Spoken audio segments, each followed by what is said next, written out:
Welcome to Learn PTE HUB. I'm Sidhu, and I'm here to help you ace your PTE exam.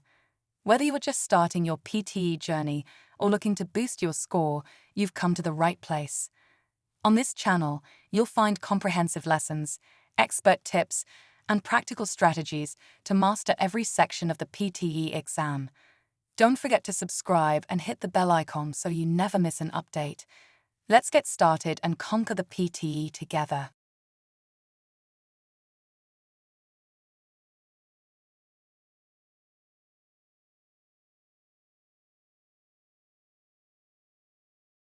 They're a homeowner's nemesis and a young kid's delight.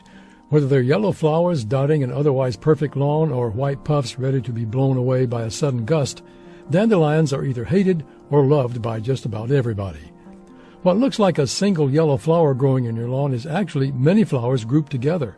Each section of the flower that looks like a petal is actually an individual flower in its own right. A dandelion is an aggregate of many small flowers, and each individual flower has its own stamens and pistil and therefore can reproduce without fertilization. After a dandelion has bloomed, each of the individual flowers within a single dandelion forms a seed. The seed is attached to fluffy white threads, which allow the seed to fly to a place where, if it meets favorable conditions, it can germinate to create another dandelion. Even if you hate this common weed, you've got to respect its tenacious spirit. Dandelions are native to 6 continents and are found throughout the world except in the tropics.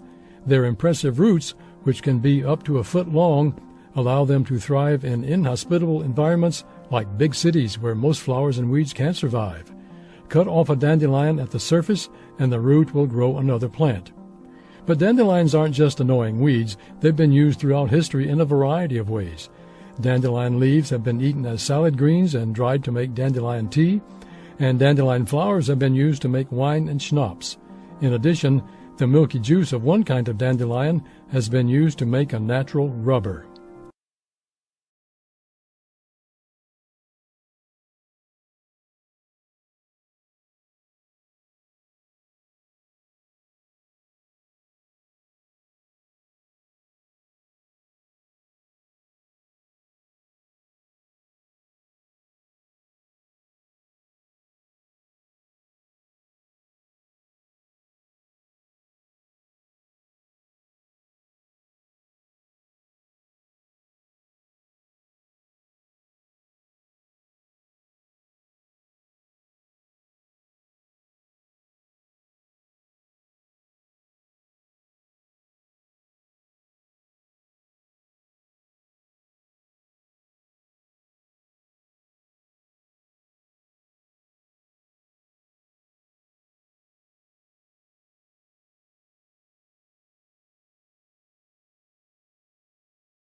In almost everything that matters in our society, there is a good chance that there's a collective illusion at the heart of our values.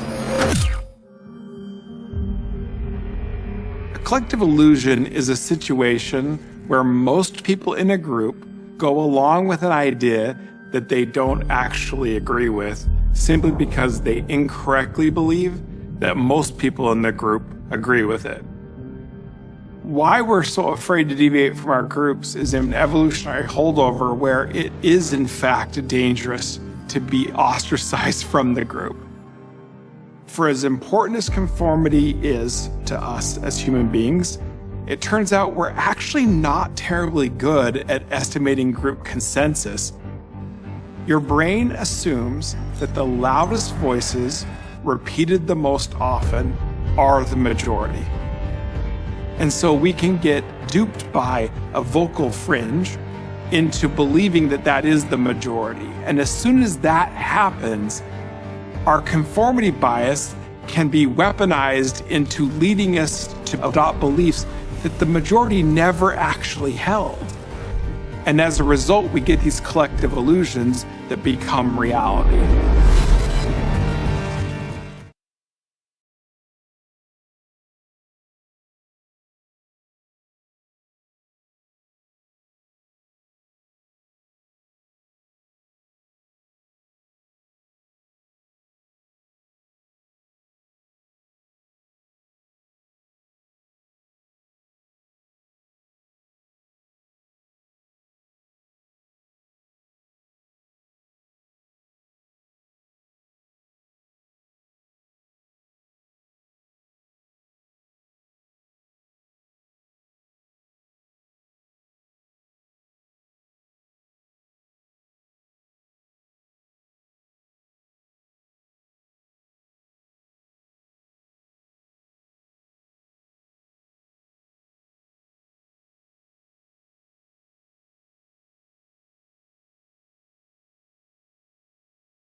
Here are 4 ways to decide if a job is right for you.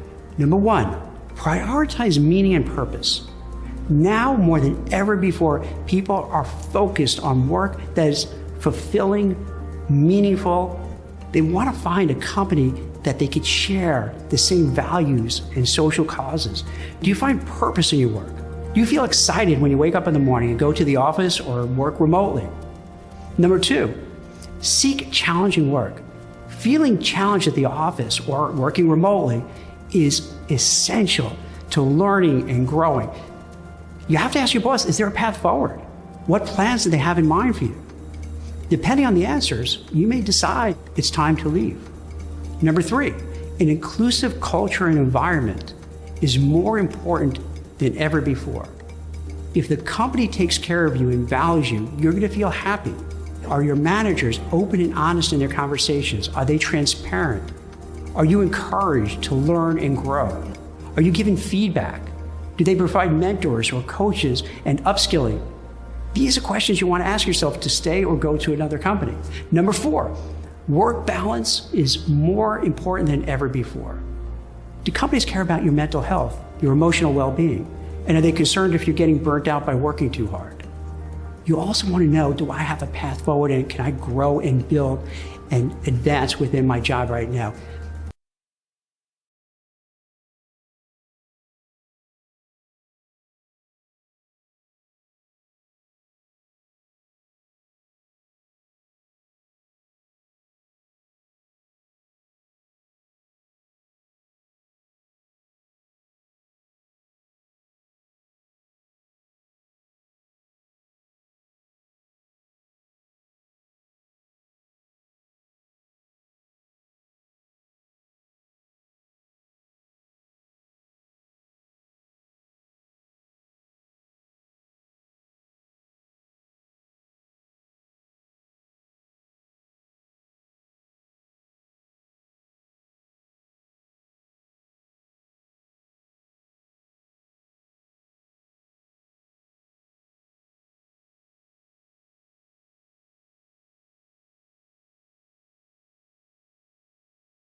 If you've ever watched a dog eat, you've probably marveled at how quickly it gulps down its food. You might even wonder why, no matter how hungry a dog is, it will often eat as much food as you put in front of it. Dog owners may be concerned about this behavior, but it poses no problems for the dog. People chew their food and try to teach their children to eat slowly because digestion for humans begins in the mouth. Our saliva mixes with food and prepares the food to be broken down into its primary nutrients once it enters the stomach. A dog's digestion, on the other hand, doesn't begin until the food reaches the stomach, so they do not need to take time chewing their dinners. Most dogs probably eat so quickly because in the days before they were domesticated, they had to survive by eating their prey before another dog or scavenger animal stole it. The evolutionary programming of dogs dictates that they eat and keep moving. As a species in the wild, they didn't have the luxury of hanging around and eating at their leisure. Even their teeth aren't designed for them to savor their food. While most of the teeth in a human's mouth are flat and designed to facilitate chewing, most of the teeth in a dog's mouth are pointed and designed to allow a dog to grab its food and swallow it whole. Hundreds of years of domestication hasn't changed most dogs' eating habits very much. Even if a dog has been given regular, dependable meals every day, it will still gulp those meals down in a flash, ensuring that no scavenger will take its food away.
Water doesn't follow the normal rules of chemistry. For a start, it shouldn't really be a liquid on our planet. A water molecule is made from two very light atoms, hydrogen and oxygen. And at the temperatures and pressures on the surface of the Earth, the rules of chemistry say that water should be a gas. And unlike any other chemical, when water freezes, it expands. And so ice floats on water. Now you see this every day, but take a moment to think about how weird that is. Over time, this odd behavior has been very useful. By insulating the water underneath, floating ice has enabled complex life to survive and evolve on our planet, despite the many ice ages that have frozen the Earth's surface solid. And the strangeness just goes on and on. Did you know that hot water freezes faster than cold? Yes, really. No one knows why. Water molecules can flow upwards against the force of gravity. That's because they love to stick to each other. They're so good at it that they can actually pull each other up through tiny channels, such as the tiny blood vessels in your body. That's how oxygen and nutrients reach the edges of your brain. The same process, called capillary action, allows plants to move water from deep below the ground to nourish the leaves and branches that grow in the sunshine.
If you did, please give this video a thumbs up and subscribe to the channel for more PTE-related content.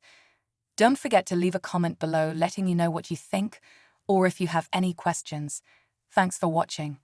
I will meet you soon at our next video.